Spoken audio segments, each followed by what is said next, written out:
how was your meeting then with the Crown Prince here in Saudi Arabia? You were with him, we understand, for about an hour and 45 minutes.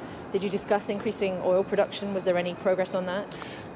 We discussed everything that you would expect. So I raised human rights, as I'm sure you would expect. Well, but we also talked about what we can do to stabilise oil prices, to fight inflation, to help consumers, to help people at the gas pumps, at the petrol pumps, and there's a lot of agreement that it is important to avoid inflation, to avoid the damaging economic consequences. Agreement that we need to work together to bring peace to Ukraine. I thanked the Saudis for what they're doing. They were joined the UN resolution, as you know, in condemning what Russia has done, and both agreed that we need to see an end to Putin's war. But did he give you any cause for optimism that Saudi Arabia might increase oil production, which would ease things for people at home?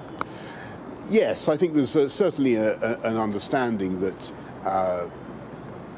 there's an interest for Saudi Arabia, for all oil-producing and exporting countries, in making sure that the global economy is not damaged by the current spikes, that we don't get the kind of inflation that we saw in the 1970s. So it was a very productive conversation.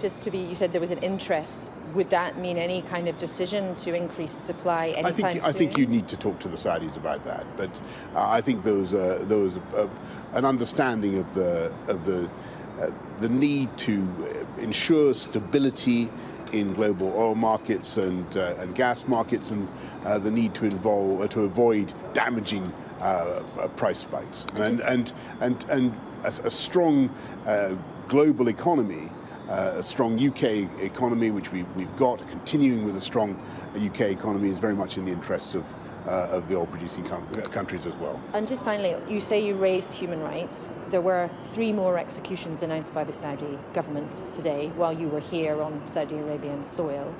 Was that a difficult conversation? What did you say to him? Did you make your displeasure known, or was it a general conversation? Can you tell the public?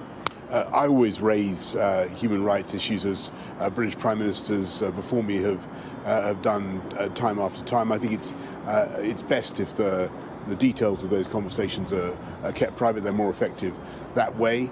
But I think what you can also see is that, and I think that people who come to Saudi Arabia would testify this, in spite of that news that you've referred to today, things are changing in Saudi Arabia. We want to see them continue to change, and that's why we see value in engaging with Saudi Arabia, and why we see value in the partnership. But without discussing specifics, did you express displeasure at what has been happening specifically? I expressed the long-standing view of the UK government, as you'd expect.